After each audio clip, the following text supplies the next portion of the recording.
Hello, and welcome to DBS's 2021 Market Outlook, called A New Hope. What a start to the new year it's been. January has seen record highs for many stocks, global highs for many stock markets, ample liquidity in the market, and new lows in interest rates. Coming out of 2020, which has been a really difficult year for many of us, with COVID and many global disruptions, coming into 2021, it really looks like it's a year of hope with the vaccine, better healthcare, and obviously a bifurcation of the winners and losers. So today I'm very happy to introduce our CIO, Hou Wey Fook, who really needs very little introduction. So Wey Fook, I remember you launched your portfolio, your model portfolio, your barbell portfolio as you called it, at $1 last year. Right. How are you doing? So the portfolio is 1.3 today. Wow, you're up 30%? Yeah, we're up 30% in just over a year. And that was a balanced portfolio? It is a balanced portfolio comprising fixed income and equities. Wow. So do you think it's going to continue to go up? Yeah, we are optimistic of this strategy, and the strategy really capitalizes on two trends. Number one, the fact that interest rates are at ultra low levels. And number two, the trend that the world economy is transforming into a digital economy. Indeed. So I so sympathize with the low interest rate view and the bifurcation and digitalization. So I'm going to leave you to share your story with all our clients online, and wish you luck and wish all our clients luck in the coming new year. And for those of you celebrating Chinese New Year, Huat Ah. So over to you, Wey Fook. Thank you. Welcome to our 2021 Market Outlook webinar titled A New Hope. Now, for all of you who are fans of Star Wars, this title, A New Hope, must surely ring a bell in you. First, a review of our past market calls. At the start of 2020, new wine, new skin suggested the world has changed. Therefore, the traditional way of managing portfolios must also change. And the most profound change is, of course, the transformation of the world into a digital economy. At the start of second quarter 2020, in the eye of the pandemic storm, we said to stay engaged in markets because the Federal Reserve has issued its QE infinity policy. Do not fight the Fed. Stay engaged in portfolios that are built to last, portfolios that employ our barbell strategy. The market subsequently rebounded in the most impressive manner. At the start of third quarter 2020, we affirmed our barbell strategy as being resilient in the storm, even in the worst storm of a once-in-a-century pandemic, which includes economic lockdowns and air travel coming to a halt. At the start of fourth quarter 2020, we said the world was on the mend as we saw early signs of economic recovery in response to the huge stimulus from government spending and central bank policies across the world. Overall, our calls have panned out very well. Despite a 35% peak to trough fall end of quarter one last year, we rode the astonishing recovery in equities to end the year with a 14% gain. For sure, this recession is extremely deep and has brought about a great deal of hardship on the back of a surge in retrenchment and unemployment across the world. From a financial market perspective, we should be cognizant that financial markets constantly discount the present and look ahead in the future. This recession is unlike past recessions that are traditionally triggered by the unwinding of high leverage. For example, unlike the great financial crisis of 2008, the balance sheet of households are very much in a better shape, as shown in the debt over income ratio. We therefore see 2021 growth to rebound from a depressed level last year, led by the manufacturing sector.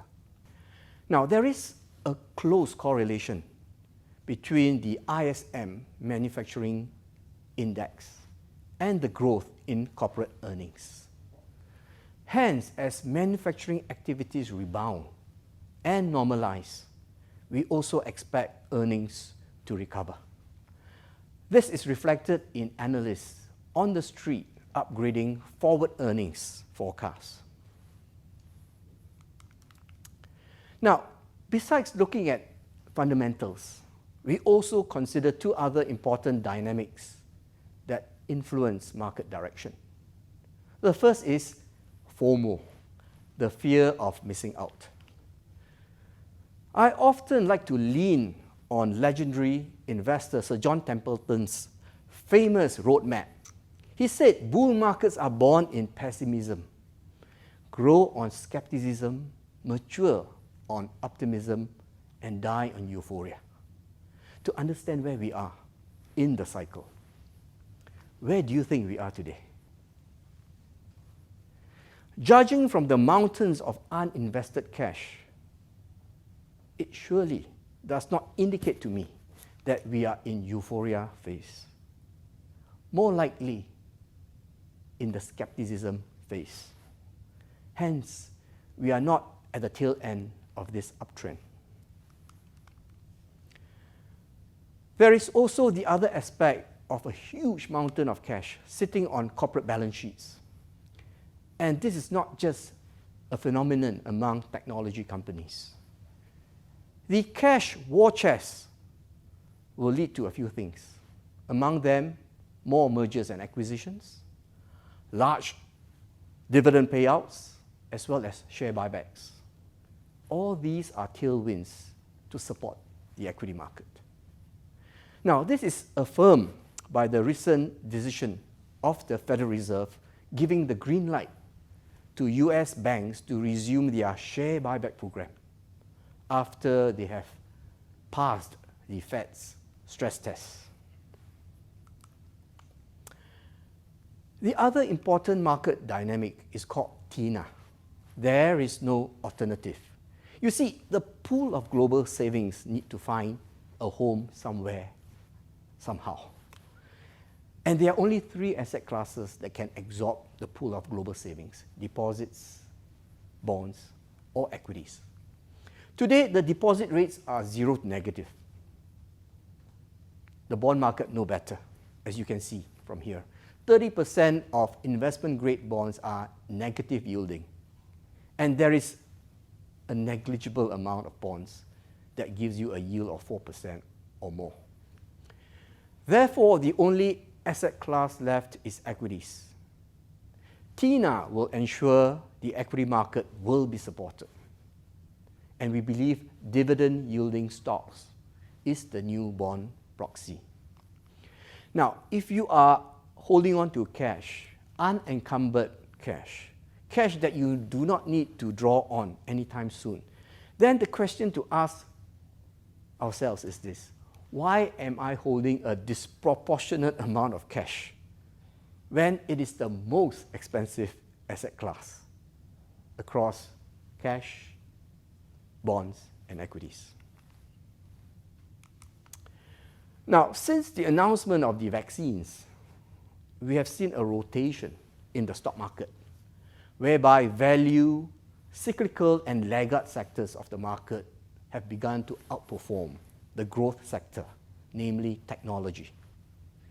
Indeed, pandemic victims have turned into vaccine winners. Travel-related stocks like hotels, restaurants, integrated resorts, even airlines, as well as laggard sectors such as banks and energy stocks rebounded smartly and are doing some catch-up with growth and technology sectors. Now, what is most important to note is that this rotation into value stocks or cyclical stocks has resulted in what I call an internal broadening of the market. No longer a market that is pulled up by just a handful of big technology companies. But today, over 90% of the constituents, the 500 stocks in the S&P index, trade above their 200-day moving average. This is a significant development because it tells me that this uptrend is well balanced, is healthy, and is going to be sustainable. Now, let me turn to fixed income or bonds. Now, in the eye of the pandemic, when global equities fell 35% peak to trough, the Fed came out to say, I will print money and buy unlimited amounts of treasuries, including corporate bonds, for as long as it takes. The size of the money printed is reflected here in the size of the Fed's balance sheet. Why you should not fight the Fed? Because the Fed is the only entity in the world that can create US dollars out of thin air. So when the Fed launched its QE infinity policy, do not stand on the opposite side of the trade. Rather, you should stand on the same side as the Fed. And if you have followed this principle, you would have captured much of the 70% rise in global equities since then. Now, because QE infinity involved a policy to purchase and support the corporate bond market, the first time in its history, we believe corporate bonds are now the new safe play. A well-diversified portfolio of corporate bonds will act as a reliable income generator in your portfolio. Across the various segments of the credit market, we think Asia high yield is the most attractive, given it has the widest yield spread. Asian high yield will benefit from potentially spread tightening, leading to capital gains on the back of this global hunt for yield. Our preference is in the BB credit space, where defaults are at a manageable level. We have in the past 2 years been advocating that you employ the barbell strategy in your portfolio. Now, what is barbell to us? Barbell means to take outsized exposures in two areas of focus. On one end of your portfolio, buy into income-generating assets. On the other end of the portfolio, buy into secular growth companies, companies that ride long-term irreversible growth trends. This strategy captures two strong trends in the market. One, ultra-low interest rates, and secondly, a world becoming a digital economy. On growth stocks or growth companies, go for IDEA companies. Now, what is IDEA? Enjoy the video.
IDEA means innovators, disruptors, enablers, adapters.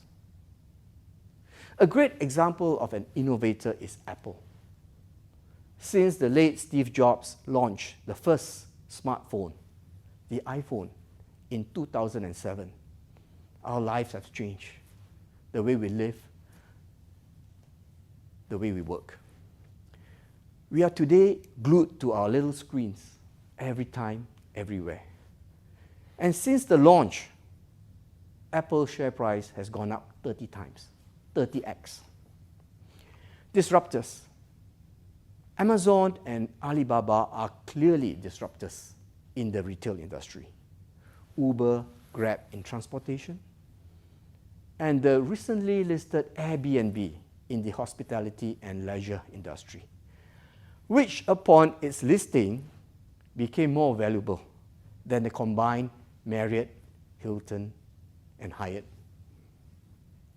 Enablers, what are they? They are cloud services companies such as Amazon or AWS and Microsoft Azure, providing infrastructure as a service on the cloud. They are powered by cutting-edge semiconductor chips from the likes of AMD, NVIDIA, Qualcomm, Broadcom, Taiwan Semiconductor, that will enable 5G, Internet of Things, autonomous vehicles with high speed and low latency connections. And finally, A in idea, adapters. Who are they? They are traditional companies that successfully adapt to the new digital economy. Great examples would be Walmart and Target in the US retail industry. Visa, MasterCard carried with them a legacy infrastructure that was threatened by online payment platforms and fintechs. They adapted to e-commerce by opening up their infrastructure to their fellow competitors, the likes of PayPal, Google Pay, Apple Pay. So even when plastic cards disappear one day, Visa and MasterCard will stay relevant. In fact, highly profitable by being ubiquitous at the back end of the global payment system, making the sending, the receiving, the transfer of money across the world seamless.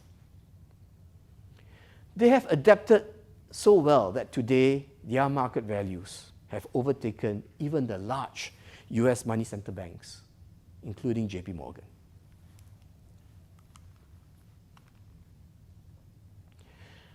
In 2020, our barbell portfolio registered a 19% return, and it has outperformed the underlying index, comprising 50% global equities, 50% global bonds, by over 700 basis points. Let me now zero in on the first letter of the acronym IDEA, innovation. The name Elon Musk must surely be the first name that comes into your mind. Voted by Forbes magazine as the most innovative leader, there is a string of innovative projects and startups founded by him. Among them, of course, Tesla and its gigafactories that produces electric vehicles, fast charging, long-range batteries. Solar City. He will make solar power accessible and affordable to everyone, and in the process, reshaping the entire energy sector. Starlink will put up a constellation of satellites, tens of thousands of satellites into orbit, so that every corner of the earth will have high-speed internet. The Boring Company, using state-of-the-art technologies to drill tunnels economically for hyperloop transportation in highly populated cities, and that would eliminate traffic jams. And of course, SpaceX. The technology index, NASDAQ, already the best performing stock market in the world, is up 4x in the past 10 years. Amazon was super impressive at 18x. But look at Tesla, 100x. Well, I'm not suggesting that you buy Tesla today, but what I'm stating is that the market rewards you as an innovator, assigns a huge valuation premium for companies that are innovative. May I now ask you to ponder and ask yourself which of these 5 stocks are the best performing stocks in the past 10 years? Would it be Microsoft? Would it be Apple, Google, Amazon? Or would it be Domino Pizza?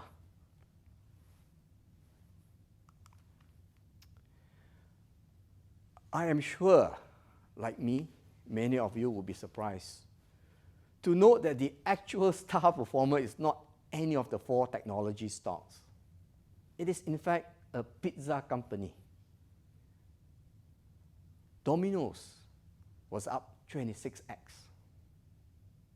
outperforming Amazon at 18x,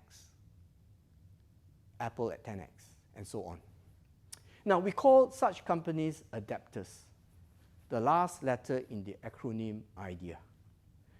Traditional companies that successfully embrace the digital economy to conduct their seemingly mundane business.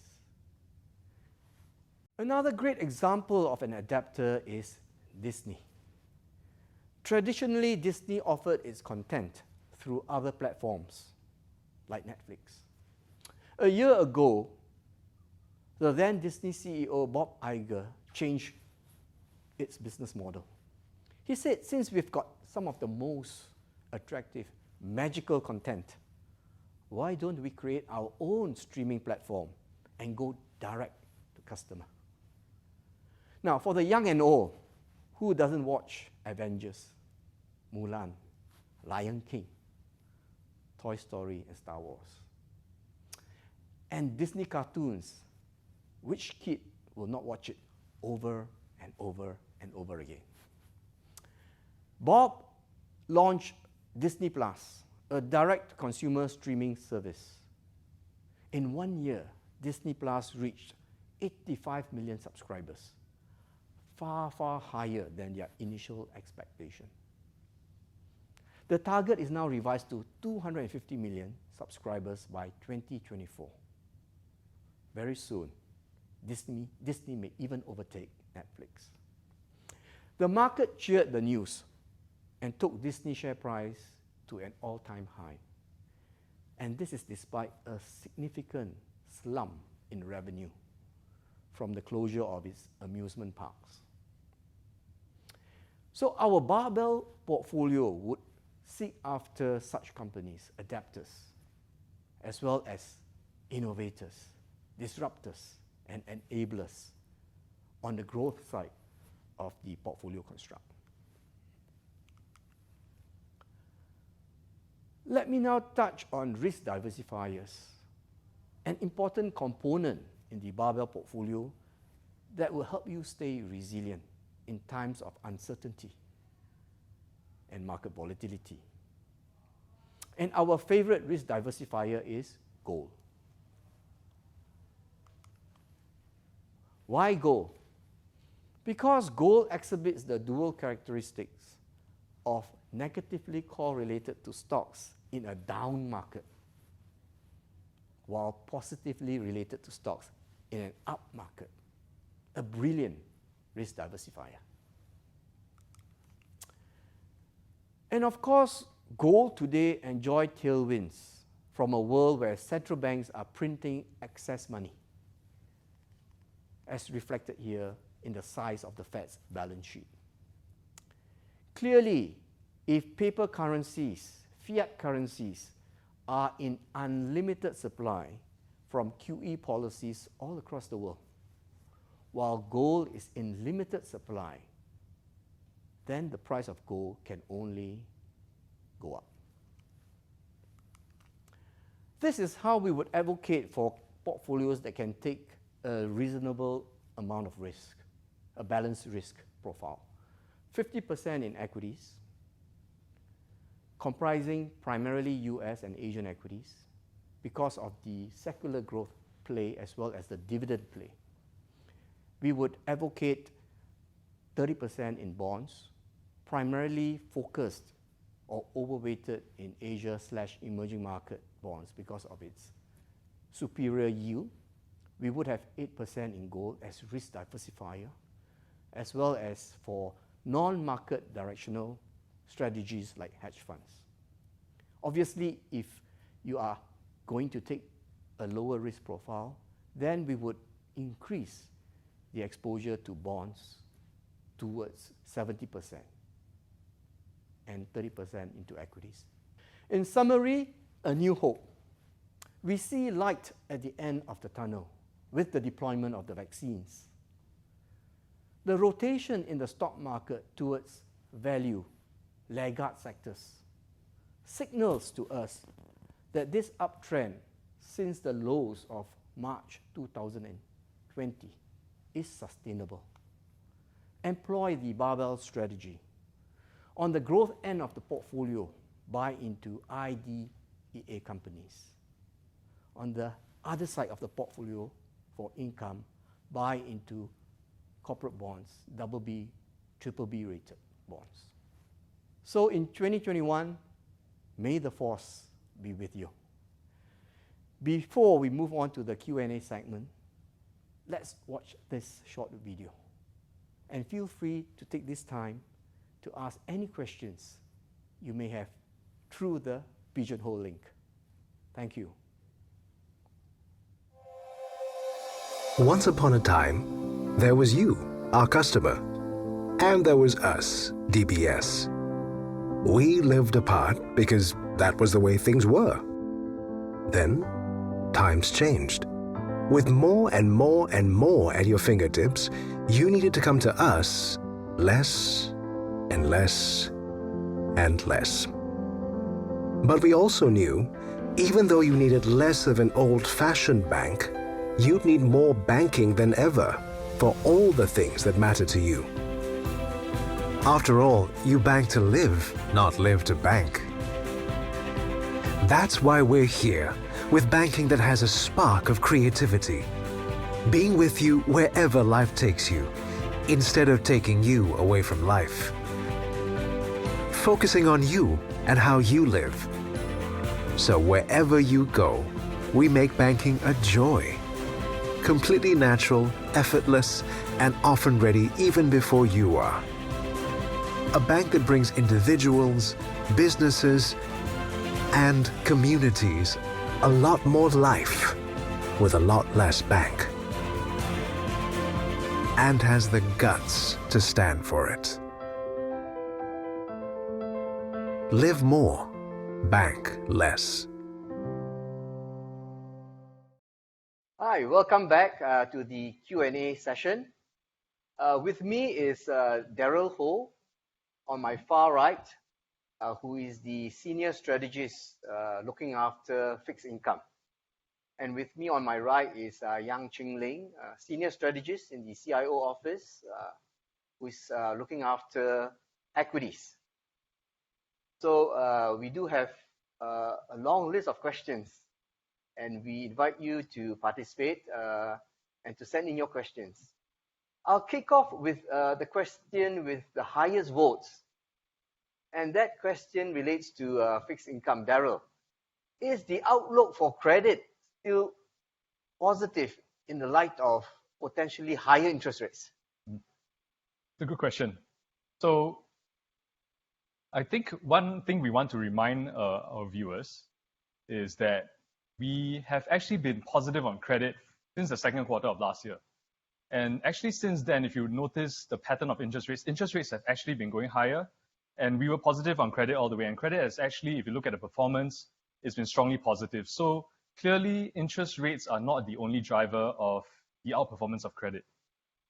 But that said, this is a legitimate concern. So what we did is that we had an analysis of how credit was performing in the last 10 years when interest rates were rising significantly. And we identified 3 different periods. So the 2 periods that are quite similar were 2013 and 2018, when interest rates were rising very high.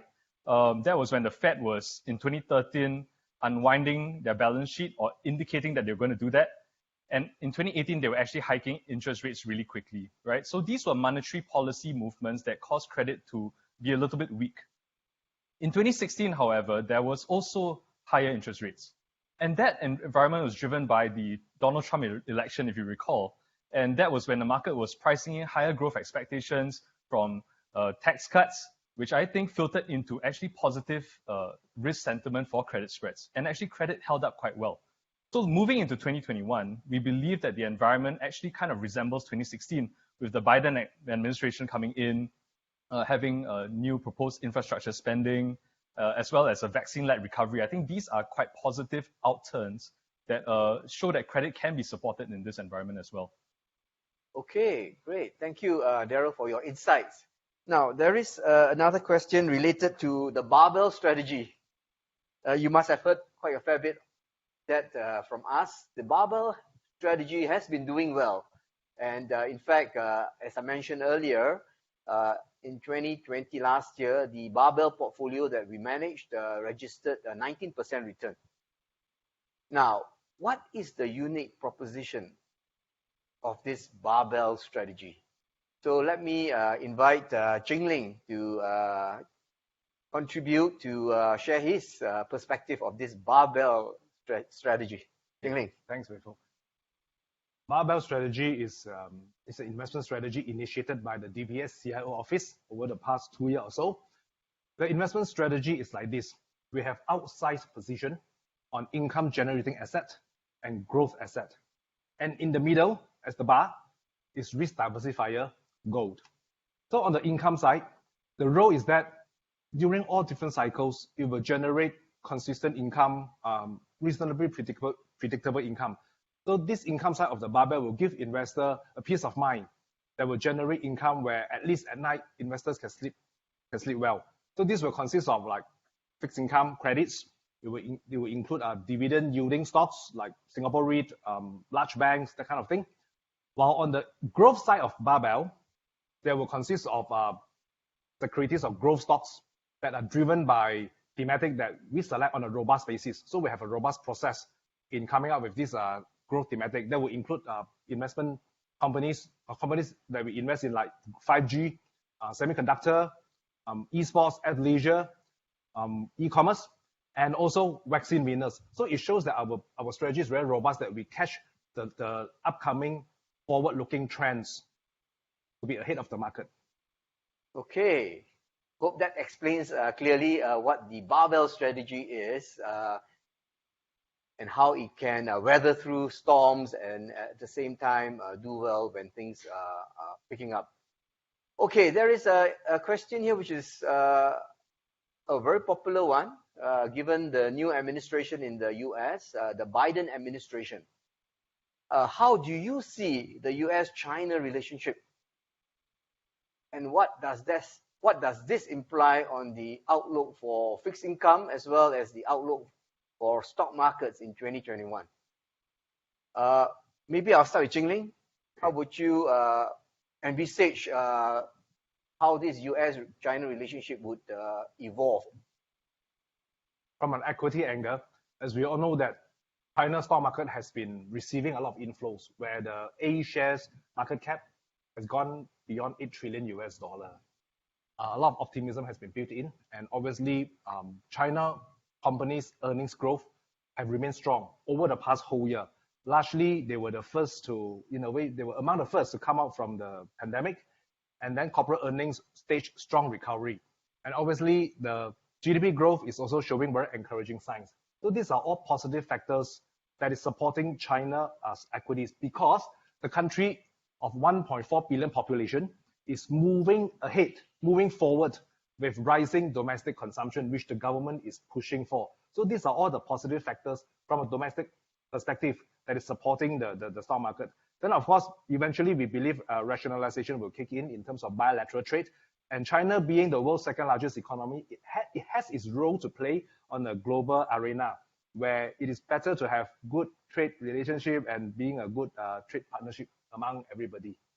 So you do see a period of normalization. Yes, we do see the pre-Trump years, right? Okay, that's a good I would say environment to be in for financial markets. And Daryl, what about the outlook for fixed income with this new administration? So I think similarly, the risk sentiment is a little bit more positive, and I'm sure the investing market is not going to miss having a lot of volatility driven by Twitter announcements. So I think this is marginally positive in that sense. One thing for fixed income that was quite unique was that we've monitored the spread between high yield and IG markets, high yield and investment grade markets across US, Europe, and Asia. And we realized that for a long period of time, the difference between high yield and IG spreads has been about 200 to 300 basis points. Ever since the trade wars, however, between US and China, the Asia high yield spread has kind of widened quite a lot. So the Asia high yield spread started to climb and started to deviate. The high yield IG spread started to deviate between that of US and Europe. And because of that, we believe that this was a little bit of a risk pricing in the uncertainty of what the Trump administration was in his hardline stance towards China. Granted that this round, Joe Biden himself didn't let up. I think verbally he had not kind of said that he was going to go easy, but we believe that without that overt aggression and the ability to have a dialogue, which I think is one of the hallmarks of the Obama administration, where Joe Biden heralded from. So I think with that sort of dialogue, there could be a little bit of mitigation of that risk. And because you see that risk mitigated, it could have a positive impact on Asia high yield, which earlier, as I said, kind of widened out relative to Asia IG. And I think if that starts to compress again, reverting back to the norm, we can see quite a good performance for Asia high yield. Okay, thank you. So when the pandemic hit early last year, the Fed very swiftly came into the picture and launched QE Infinity. In other words, they were reflating, the markets, the economy through money printing, through slashing interest rates. So just to follow up on the question on credit and corporate bonds, with corporate bonds now so low, the yields being so low as a result of the Fed cutting rates, where can you find good yields in corporate bonds? I think you hit the nail on the head, where we know now that interest rates are really low, and even that corporate bond yields are also very near their all-time lows. So at this point in time, it is quite a challenge to look around the world to find yields that are actually worth your while in this current climate.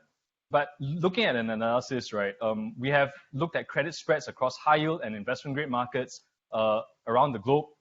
Basically, most of them you would see in terms of credit spreads, they are trading at one standard deviation tights, meaning that they are trading on the expensive side, no doubt, right? Where we find value in credit is actually in Asia, where in Asia, investment grade bonds, you actually see them trading kind of in terms of credit spreads quite near their 5-year mean, which means that they're not cheap, but neither are they really expensive at this point of time. And in a low yield environment, I think the chase for yield is still going to be there, and you're going to see some support for this Asia investment grade.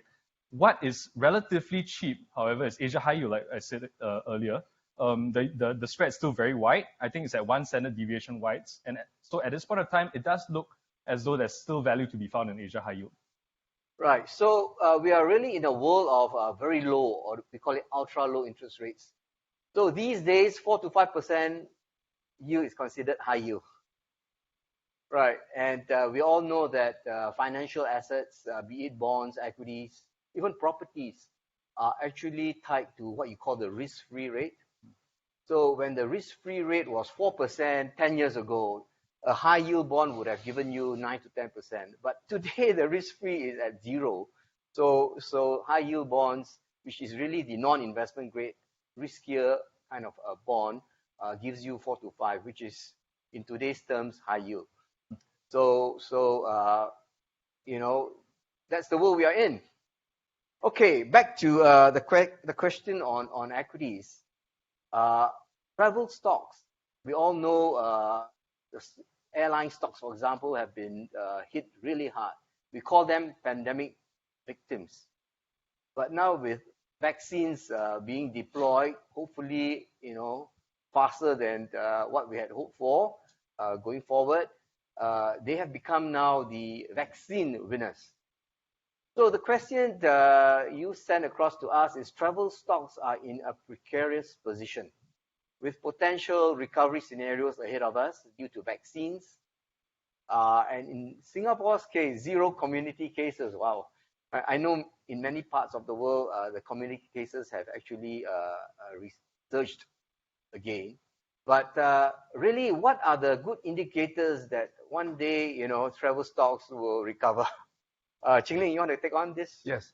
Okay. From a larger scheme of things, from a travel angle, there are a few subsectors that is related to travel. For example, airline, dining, integrated resorts, also maybe hotel. So basically, we believe that some of the sectors will move ahead in terms of the recovery phase. Some will be lagging behind. Again, due to the nature of the businesses and also nature of the consumer spending direction in light of the vaccine being discovered. So for the case of an indicator, we believe that some good indicators will be like this. Domestic consumption start to increase, especially the discretionary consumption, where people will spend on things that they don't really need, but they have extra ability to spend on maybe some luxury item, luxury goods. While people may not be able to travel in a big way at the moment, but we do see people spending money domestically. So this is, I would say, quite a good leading indicator that, in fact, the sentiment about vaccine winners, like Wei Fook mentioned, from vaccine, from pandemic, victims became vaccine winners. So these are the sectors that will benefit from it because of the fact that consumer sentiment is recovering with the vaccine being rolled out. Luxury items, luxury goods, these are the indicators where this sector has been doing well and the corporate earnings are showing good signs of forward-looking earnings growth. So we believe from an investment angle, we need to differentiate the winners and the later winners. So obviously the discretionary portion will be the winners.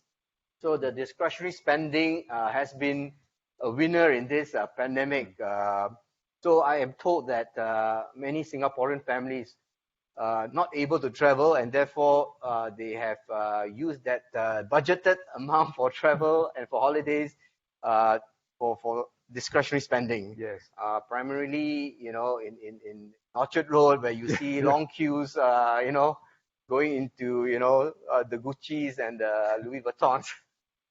Okay, recently we have seen some recovery in commodity prices. For example, oil has bottomed out somewhat. We have seen gold prices, silver prices, as well as iron ore. And in fact, some agricultural commodity prices have also been going up. So the question here is, will inflation start to rise? And would it be a problem for the Fed? Because the Fed has been cutting rates throughout this pandemic. So is the Fed going to remain dovish when inflation begins or starts to edge up? Daryl, you want to chime in on this? Yeah. I think at this point of time, the key concern right now is actually inflation uncertainty, where it's not actually very clear, or rather there are actually good arguments on either side, whether you're going to see inflation come back or not. Right. So certainly the factors that that's been pointed out is actually relevant, where we see commodity prices actually increasing quite rapidly. On top of that, you see freight rates and shipping charges also increasing. I think that's very on the supply side at least, that is it will exert some upward pressure on inflation. But if you look at the other side of the story, which is on the demand side, right, that is a little bit more tricky because if you look at unemployment rates in the US, for example, it's currently at 6.7%, much higher than what their natural unemployment rate is of 4.1%. So there is still a bit of labor market slack in the economy. The thing about inflation is that if you wanted to see a sustained rise in inflation, you would have to see wages rise on a sustainable basis. And I think that's not what we're seeing at this point of time. And there's a lot of headwinds for wages to rise at this point of time because the labor market, there's still a lot of slack. But that said, I think the Fed is aware that there are and will be transitory periods where inflation will perhaps spike a bit higher because of some of these supply side factors, and they are well aware of it, and that's why they moved to a regime where they started to say we want to target average inflation. So they would allow for periods where inflation will actually run a bit hotter than what they plan to, simply because they anticipate that over the long run, the battle with inflation is going to take a while. So I think they have implicitly kind of acknowledged some inflation volatility, and that's why they would stay dovish and stay the course as what they've communicated through the course of last year. Okay, that's good news, meaning that the Fed will not put a stop to the markets that has been rather bullish in the last 1 year. Okay, there is a question on e-commerce, and I know Ching Ling is very, very keen on this topic. He has written a lot about e-commerce, very bullish on it, on the trends going forward. What further upside do you still see in e-commerce? Yes. E-commerce first came about to this world about a quarter of a century ago, 25 years ago. And literally, e-commerce has brought closer the supplier and the end user. And then they would deliver the goods that are being desired by the end user to the doorstep, okay, and make things very convenient. We are positive on e-commerce. We are constructive on this sector as a theme because we feel that this is a big sector. E-commerce platforms have built up a moat of various supporting industry and construct a strong ecosystem that would have peripheries industries that is supporting the growth of e-commerce. For example, there is sector that is the sector involving in payment, online payment, food delivery, warehousing, content streaming, social media, and this kind of thing. And most importantly is each of these subsector, they can be on a standalone basis, and when they combine, they are strong. And they can monetize the products directly. So it's all about monetizing it. We believe there is still a long runway for e-commerce because after now that the world is gradually coming out from pandemic, it is proven that the consumption was not really so much affected, saved by the convenience of e-commerce. So with so many layers and so many industry combining into this e-commerce ecosystem, we believe that the runway will remain very, very long and highly constructive on this sector. Yeah, I read somewhere that what we are seeing now in the e-commerce space is, or what we experience is more the B2C, business to consumer kind of e-commerce. But really the B2B, size of that market is even much bigger than the B2C. Yes. So a long runway indeed for e-commerce. That's really the trend. The world economy becoming a digital economy is really encapsulated in the growth of e-commerce. Okay, I talked about gold just now. Why gold is an important asset class in your portfolio of bonds and equities. So we've got this question, gold has gone up in price for sure in the last, 1 year or so. Why do you still like gold? So gold is not part of fixed income, nor is it part of equities, but I will put this question to our fixed income strategists. Daryl, do you have any insights on gold? I think we also want to remember at this point in time for gold, it is a risk diversifier. When we talk about gold, we talk about it in the context of the entire DBS barbell portfolio. So it always deserves its place in a portfolio because of its risk diversification characteristics. So what we have found in our study is that gold has this unique trait where it has negative correlations with the equity markets in down markets, but yet at the same time, it has positive correlations with the equity markets in up markets. This is kind of almost like the holy grail of diversification. So because of that, these characteristics are very unique and they would definitely deserve the place in a portfolio to mitigate the volatility. That said, we believe that the underlying fundamental factors in support of gold will still be there, right? We have a proprietary model by which we forecast our gold price, and that relies on a dollar, which the trend is currently going weaker. We also have, as an input, interest rates, which is actually very low. And of course, central bank balance sheets, which are at this point of time projected to either remain the same or rise even higher. So with these three factors as tailwinds, it is likely to see also support for gold prices in some time to come. So yeah, we do still like gold at this point in time. Right. So gold is a risk diversifier in overall portfolio construct. It adds resilience to the entire portfolio. It has also tailwinds. As you know, interest rates so low, so the opportunity cost of holding gold is very, very low. Of course, money printing, which tells you that fiat currencies, paper currencies are really having unlimited supply, while gold has a limited supply kind of situation, and therefore tailwinds to the gold price. Now, in the income part of the barbell portfolio construct, we mentioned we like corporate bonds. We also like dividend yielding stocks. And one of the feature of the dividend yielding stock is Singapore REITs, Real Estate Investment Trusts. They have done fairly well, very resilient, and has been paying us dividends. Although abruptly, they cut their dividend for a quarter or two during the pandemic. So, Ching Ling, what's your view on Singapore REITs, and what's the rationale for continuing to hold Singapore REITs in an overall portfolio construct?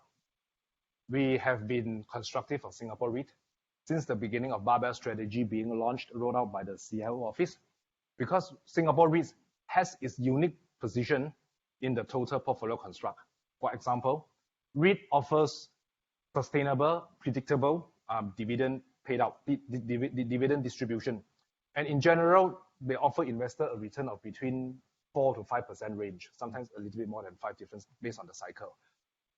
This kind of payout is sustainable because the REITs will pay out at least 90% of the profit before tax with some kind of a tax benefit. So this high payout ratio will continue to sustain the dividend yield or the capability of dividend yield of Sing REIT. And secondly, we know that land is limited in Singapore. So that makes REIT a very important asset class because of the industrial REIT, commercial REIT, retail REIT, hospitality REIT. And Singapore is a place where a lot of people would like to come here. That is why buildings are usually in very high occupancy rate. So that also supports the rental capability of the REIT owners. And then in this low rate environment where, for example, Singapore 5-year bond yield is like 50 bips, that kind of thing. So a dividend yield of consistent dividend of 5% a year is considered very, very attractive. And some of the REIT even paid out dividend 4 times a year. So we like this as an asset class within the holistic barbell portfolio construct. Right. So, so our position here is really to advocate a balanced portfolio, a multi-asset portfolio, one of which gives you a cash flow income kind of assets that would comprise bonds and dividend yielding stocks. So Singapore REIT is one of the big, I would say, representation of dividend yielding stocks. And then obviously on the other side would be the growth assets. Now, the question here is how would you recommend to allocate between the equities and the bonds or the credits? Now, it really depends on the risk profile that you want to take on. If, for example, you are able to take a little bit more price volatility and you do have quite a long time horizon in terms of your investments, then I would say a balanced risk profile would be best suited for you. 50% equities, 40% bonds, 10% gold. But if really your risk is a little bit more defensive and your time horizon for investments is also shorter, then I would advocate maybe 80% in income generating assets and 20% in growth assets, primarily equities. So that's how we would like to advocate for clients. Bear in mind though that the way to really construct the portfolios is important. For example, on the area of bonds, it's good that you buy many individual bonds. Don't buy just 10 or 20 bonds because bond is an instrument unlike equities where your return is capped. So when a bond pays you a 4% yield, your return cannot be more than 4%, when you hold it to maturity. So therefore, make sure your portfolio has many names. If you have only 10 names, you are taking 10% risk to make 4%. The risk reward is not great, but if you have 100 names, then you are taking 1% risk per issuer to make, and it makes you 4%. That is a much better risk reward. Okay. Now let me turn to this question on China. I think there is a question on the China ADR. Okay, Asian depository receipts that are in New York, or GDR, Global Depository Receipt, on the US regulatory treatment towards China's ADR and GDRs. How will this impact A shares or Hong Kong H shares market? Yes. We have seen good fund inflow into China markets, China securities.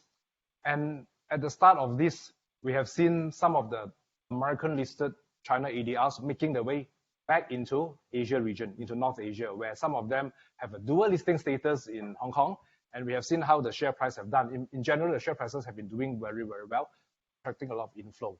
So basically from a investment fundamental angle, because as investor, we tend to focus on the real fundamental of any industry or companies on a long-term basis, on a sustainable basis.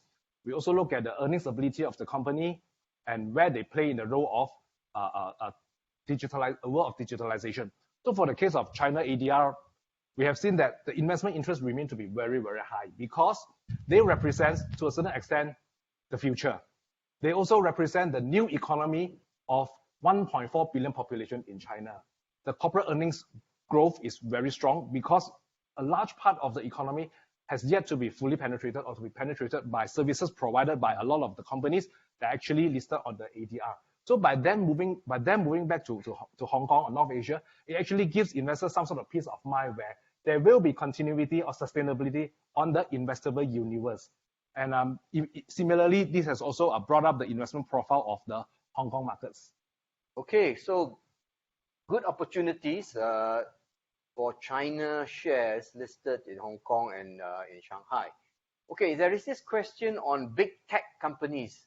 As you would know, companies like Amazon has gone up like 20 times, 20x in the last 10 years.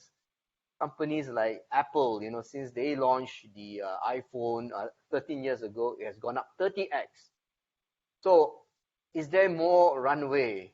Is there more upside to these large tech companies, especially after the Democrats have swept the elections, both presidential and in Congress? Jingling, you want to share your insight on this?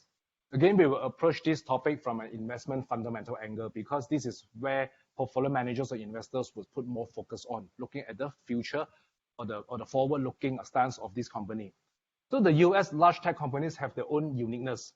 They earn revenue globally, and they even have quite diversified revenue mix, comparing their own home ground, Asia, Europe, the rest of the world. They also have their own copyright, their own branding, and patents. By having patents, when they do their own launching of products and their own research and technology progression, this also gives them pricing power. And because of this pricing power and the patents that they own, this has been supporting a rising trend in their ROE, profit margin, and the cash flow. So similarly, the large tech companies have also benefited from the strong capability of the supply chain, which are largely based in Asia. So with large cap tech stock, with the supportive supply chain, this has actually built a very strong ecosystem that is reasonably resilient from the eyes of consumer, from the eyes of the investors. Daryl, are there opportunities in fixed income or bonds in the technology space? Actually, the interesting thing about the technology bonds is that a lot of them are, contrary to what the equity prices will tell you, a lot of them fall in the high yield category. So because of that, they're actually quite yieldy, and sometimes they fall within the range of BB, which is actually the ratings bucket that we like. So the yields on technology bonds are actually quite attractive. And as Wei Fook said, if we wanted to diversify our holdings across Asia and even looking at some of the tech stocks, because you're invested in them, you can actually have a more globally diversified pool of a fixed income portfolio. Because as Cheng had mentioned, these companies are basically mostly US companies as well. So because of that, it is actually quite attractive, and it's actually worth for investors to start looking at as well. Okay, one question on IDEA, one of the acronyms, which is A, adapters. So there is keen interest on this after we have shown Domino Pizza in the video. Would you share more insights on the adapters in CIO idea? Maybe Ching Ling, you could give us some examples of what's in the barbell portfolio that has adapters companies in it. Yes. Okay. IDEA, A is the adapter. We like, basically adapter represents companies that came from the old economy sectors, where in a way people thought they would have been disrupted. They would have missed the run, would have missed the digitalization move over the years.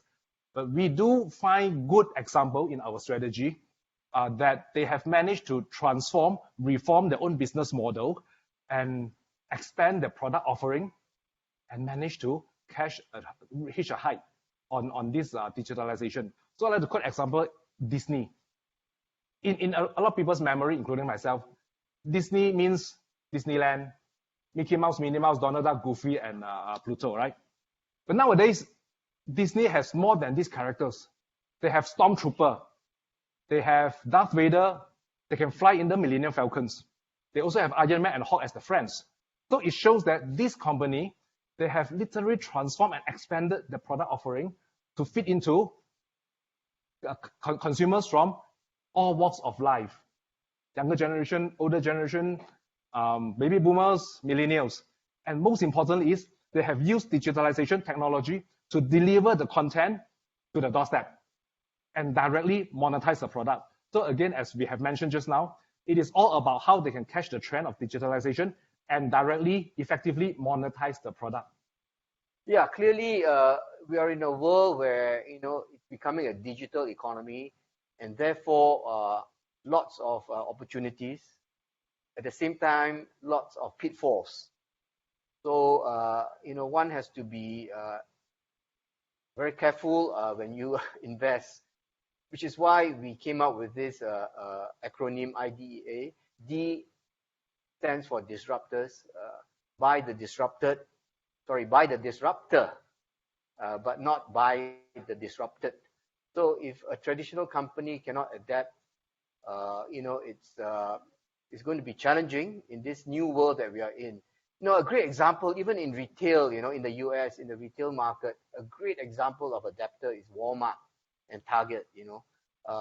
They are truly brick and mortar companies, but they have actually introduced e-commerce channels and utilizing their infrastructure comprising tens of thousands of pickup and delivery points. They have now transformed themselves omni-channel, and they are doing so well, giving in fact Amazon retail, Amazon Prime a run for their money. So now we are coming to the end of this Q&A. So let me just end here and ask our individual panelists, what do they think are the risks out there in 2021? And how, in your own personal portfolio, would you have mitigated this risk as well as capitalize on these opportunities of a new digital economy that we're in? Ching Ling, you want to kick off? The risk that I see, especially from Asia angle, would be the continuation of the trade tension, because it is still in existence at the moment. So if this thing prolongs, or in the event that more things are being added to it, then it would affect the investor sentiment. Although investors may take comfort that 2.5 years passed, or 3 years passed, so things were okay, everybody is adapting to this new normal. So again, the adapter comes in. So that is the single largest risk I see from an Asia perspective. Then in my personal portfolio, in fact, I really use a barbell strategy. I have REIT, Sing REIT, and I have, because of the predictability in the income, the constant income, Then I actually have exposure on growth stock that would include vaccine winners. Actually, I have vaccine winner exposure, and I also have a cloud computing exposure on the growth side of it. So that's how I position. Gerald, any insights? Thanks to, as a credit analyst, sometimes we don't have a lot of insight into equities, but since having listened to my colleagues and their sharing on equities, I've learned a lot. My own personal portfolio used to be very heavy on REITs, and definitely I think everybody loves income generation. But what I was missing is actually the growth side and generally the idea companies, right? The companies that actually disrupt and are the companies of tomorrow. That was what I was lacking. And because listening to the pieces from my strategists, my fellow strategists, and my CIO, I can't help but be enthused about the new normal of how growth stocks are shaping the world. On a personal front as well, I think with the insight on gold and how holding on to hard assets is another form of diversification. I think in our own little world of investing, sometimes maybe paying attention to real estate and the type of properties that you can look at can be a form of diversification of the hard assets as a whole portfolio, looking at your whole portfolio. So yeah, I think this is what I take away from our strategies here. Okay, so just to bring home and to summarize, there are two big trends out there. I would say these are secular, or I would say long-term trends. One of which is, interest rates are going to stay low for quite a while longer. In my 30 years of experience managing portfolios, I've never seen a period like this where interest rates has gone down to zero. In fact, in many cases, negative. And the other big trend out there is indeed the world is transitioning into a digital economy, and that has been accelerated by this pandemic. So truly lots of opportunities. The barbell is, to me, the right strategy to capitalize on these opportunities, and as well as to balance out the risks out there. So thank you so much for your attention, and I wish you a great 2021 ahead.